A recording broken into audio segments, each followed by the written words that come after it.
I Oh, obviously know who you are. Would yeah, you yeah. like to tell everyone who you are and what you do? Yeah, name's Kev Milne. I'm a cyber threat intelligence manager at NatWest Bank. I've got 30 years plus of experience in cybersecurity. As you can probably tell, I'm quite old. Um, One of the things that I think is probably slightly different about my interests is that I'm completely into mainframe security and pen testing the mainframes as well, especially over the last 3 years. So I've got a toe in both camps, the and both ecosystems, mainframe system and standard out there world, as it were. I'm father to two, husband to one, and I also do a little bit of fencing coaching and other things in my spare time. Interestingly, you say that for a Mainframe Book Club, one of the things you're doing is you're actually writing a book. So would you like to tell us a little bit about what it's like to a book club in preparing a book? Yeah, absolutely. So, just to give you a little bit of background as to what it was. So, 3 years ago, a bit over 3 years ago now, we were trying to get mainframe pen testers so we could do some testing, etc. And I was running the pen test team at the time, and we couldn't get anybody really, to be honest. So I just thought, right, okay, I'm gonna go and do this. Like, how difficult could it be to learn mainframe stuff, right? It's just another operating system. And it was a hell of a lot more painful than I expected it to be. The lingo is completely different, etc. And I thought there must be some books on this. There's not an awful lot of books out there. So what I did was headed round a bunch of YouTube channels, and there was two or three things. I picked up a Hercules emulator, etc. And then after about a year and a bit, I thought, wait a minute, I think somebody needs to actually write this. So talked to a couple of the guys who are at the top of their game, Philip Young and Chad Rickensroot, Soldier of Fortran, Big Engine Smalls. They were all good, really supportive. Again, Mark Wilson, really supportive. So I got on to No Starts Press and a couple others, and they all thought, great idea, let's do this. So I thought this will be easy. This will take 6 months. I'll just write it. They'll do all the editing. Bob's your uncle, sort of thing. And it's a bit more difficult than that. They are absolutely brutal when it comes to some of these things, but it's really interesting, and I've done a lot of research and laid everything out. So right from history of mainframes right through to the future of mainframes, AI, cyber threat intelligence, viewpoints, red teaming, cyber scenarios, all these sort of things, and everything in between. Um, but yeah, it's great fun. It is really good. Lots of research, quite a lot of work as well. The editors know their stuff and expect a lot, but I it's must add good. one caveat to what I said there. Not only are you writing a book, you're writing the first mainframe pen testing book. So this will be the first of its kind. So I don't want Yeah, one to sell you there. It's I should mention that as well, just for everyone else yeah, out there. absolutely. So I did ask the question, why has nobody written a book like this before? And I think it's probably difficult to get labs together. People are the few people who could write this are generally really busy. And I decided that I'm going to write it. I couldn't believe there's not one out there. So I thought, yeah, here we go. Definitely write this. Cleared it all with some of the people, and No Start Press were very excited.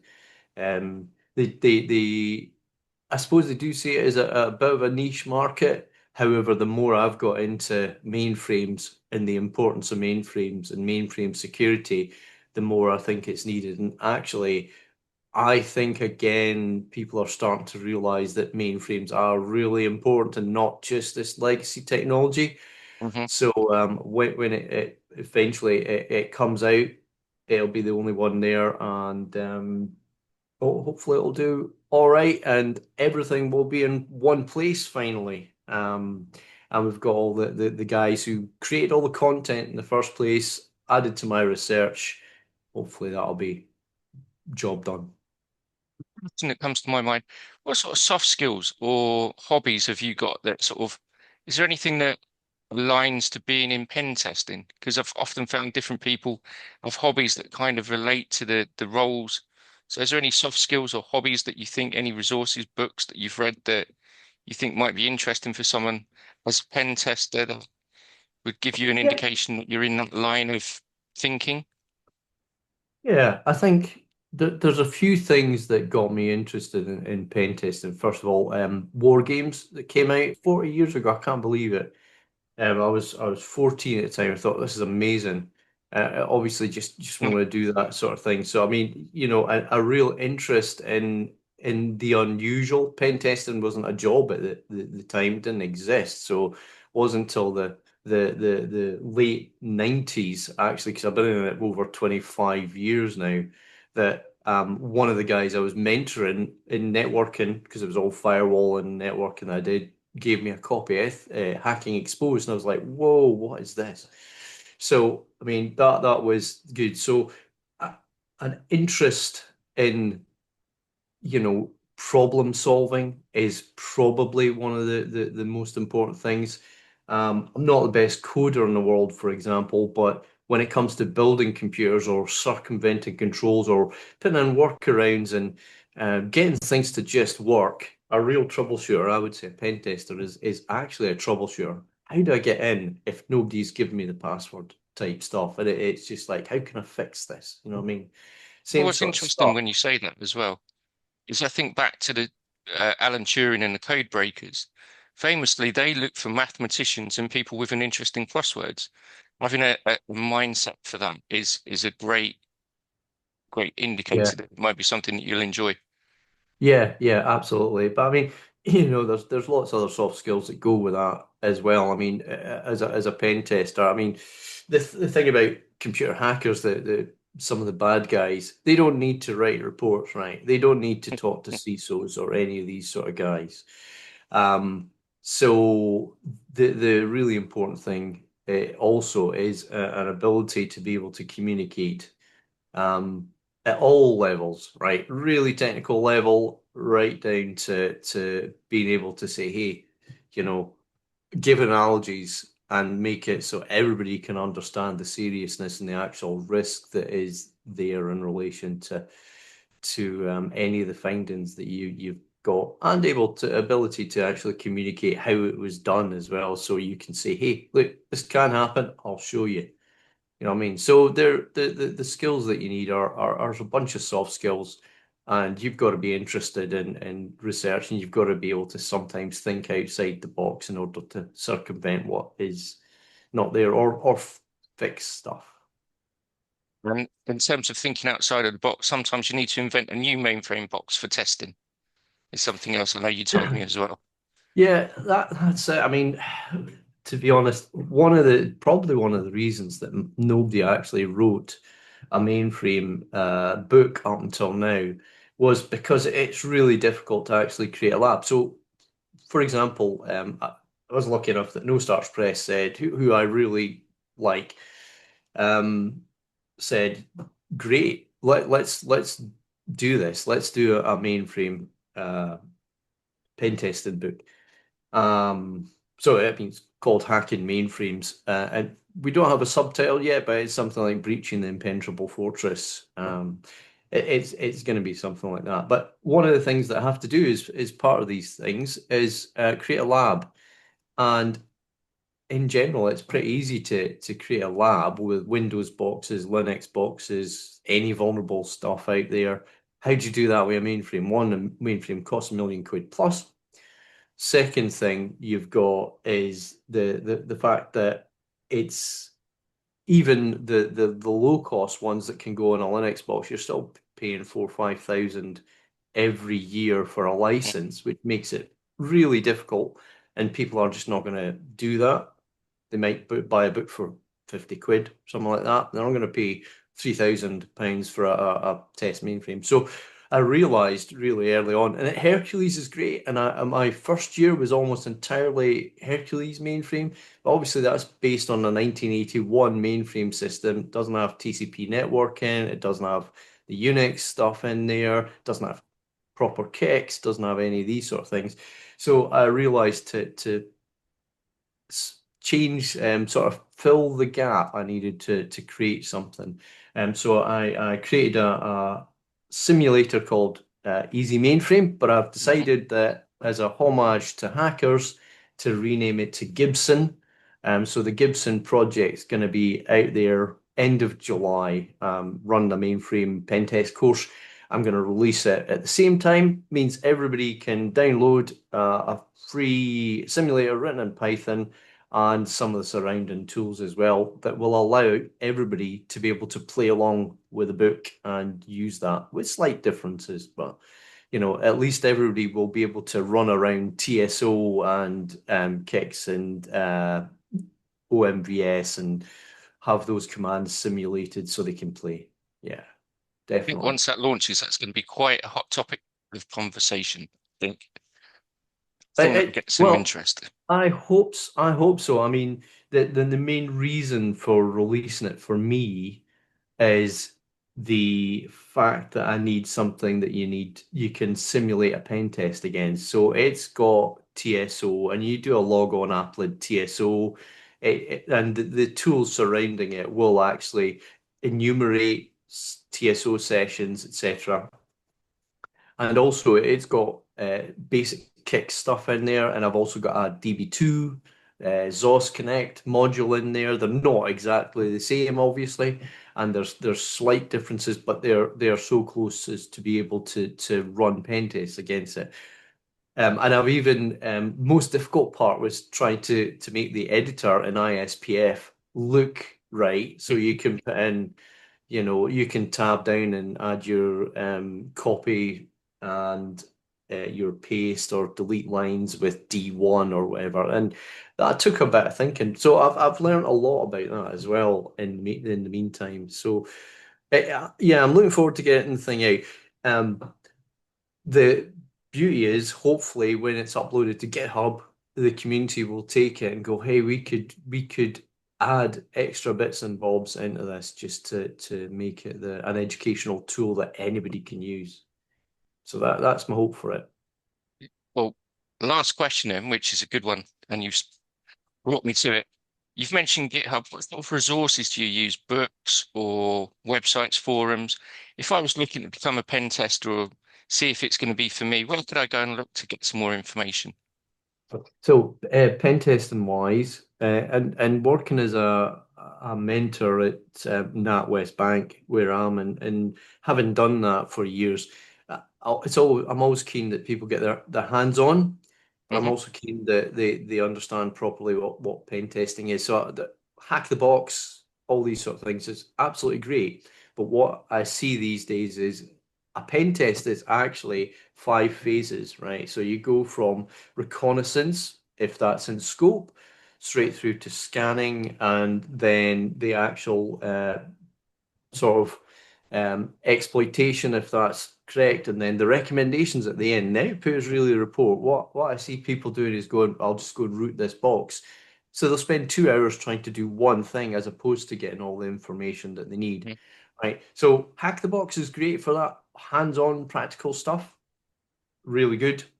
The other things, but you really need to read some stuff. So I mean, I've still got my hacking exposed book, and there's a whole bunch of these ethical hacking books on Metasploit, etc., etc.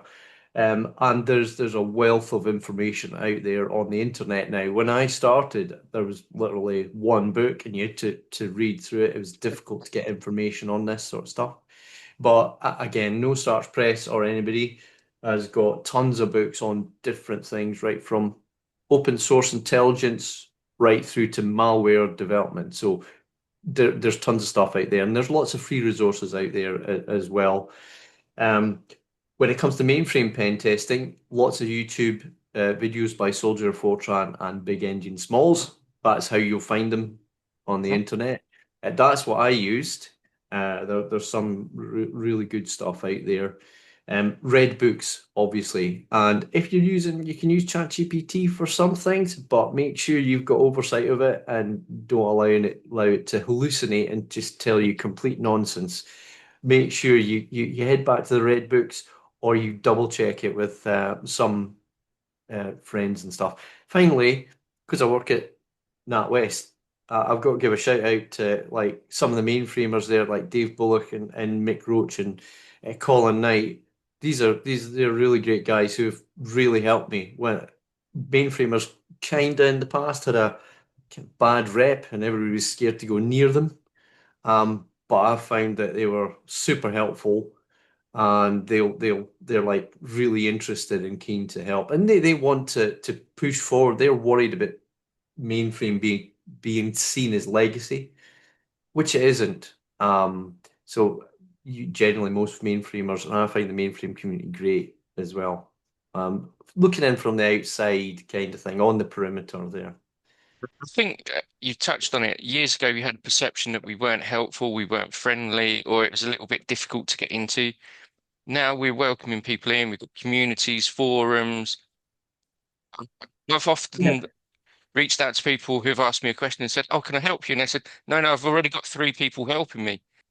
Yeah, absolutely, and that's kind of the problem. And if you discuss trying to get people in the mainframe, what I'm trying to do with well, Gibson really is to give people who don't have access to mainframe an opportunity to look at a mainframe, not be scared of it, and be able to learn because especially previously it was difficult unless you had a mainframe, you worked in a big bank. There was no way to learn about any of these things. Yeah, Excuse uh, as you said, it's often difficult. You had to sort of be shoehorned in as an operator or something, and you went in as a junior operator. You got all your learning. You went into whatever role you thought was the best fit for you. And hopefully now that's all changing. All of it. There's plenty of help available. And if you're interested in looking at different roles and want to know, over the course of these book clubs, you're going to hear so many places you can go with resources and books, people. You'll get a really good feel for if it's going to be a good fit for you. I think this is hopefully going to be a great start for people looking to make their second move as well. Yeah, yeah, yeah, definitely. It's definitely viable, and it's definitely something that's interesting to move into and things like that. And you've got a lot of students coming through as well. So you've got like Cal Presley, and you've got Simran Sharma, and people like that who have been mentored by Niall Ashley, obviously, and they're doing a great job to try and bring people into the mainframe from a younger age, going to college and university. It'd be great if more universities and colleges, etc., did mainframe courses, and I have offered that sort of thing to a couple of universities in Scotland on pen testing mainframes, even workshops, but there's been little interest. So at the minute, I need to try and sort out. I think when the book comes out, that may change a lot of stuff. Definitely I'm think so. hoping certainly it will, because people will start to look at it and go, wait a minute, there's more to this. And actually, it is really important because I do highlight the power of the mainframe in the book and the real importance of what it does, and it's the backbone of economies and stuff. It really is. Yeah. It's interesting you say about that because pen testing, it's not just on the mainframe, it's not just on Windows. And in the same way, I spoke to someone recently who was a former front-end developer, but he had rec skills and he's really keen to get into the mainframe. It seems to be that once people find the mainframe, it really grabs them and it's something that gets under your skin and you really get into it. Yeah, absolutely. It is this seen as this mystical box and things like that. And it is completely different. And it is a bit of a learning curve. So that is going to pique people's interest a lot of the time. In the same sort of way as, if you think about it, if you've got APIs that are out there that, your mobile application, etc., is at the back end, there's a mainframe. There's likely a DB2 database at the back end somewhere. You know what I mean? So it's that's the only way that these credit card transactions can be so quick because the mainframe processes it. at that speed, right? So I think there should be an interest really from anybody doing mobile applications, standard banking applications, whether you're a developer or a pen tester or you're interested in security, etc. If you're looking end to end, you've got to really look at from the web application out there straight through to the kick stuff and the DB2 at the back end. And I didn't even realize that was the case up until 3 years ago. Until 3 years ago, I had seen lots of mainframe screens. Other people did that. Worked at a company called Standard Life, which is a pretty big insurance company. And at that point, back in 2000, still used email on. It was pretty much Kicks front end, and that was the only time I'd ever used a mainframe. Well, that for or change records and things like that. And now it's like, oh, get what this is. This is cool. Thank you so much for speaking to the book club. It's been a brilliant talk, and I hope it's inspired lots of pen testers to come and test on the mainframe in the right way. Absolutely. Thanks for having me on. I really Oh, enjoyed it, and it's always good to chat and try and get more information about the mainframe, the whole point of pen testing mainframes and the security that's built in there. And it's great. Yeah. Thanks very much, Andy. I appreciate it. thank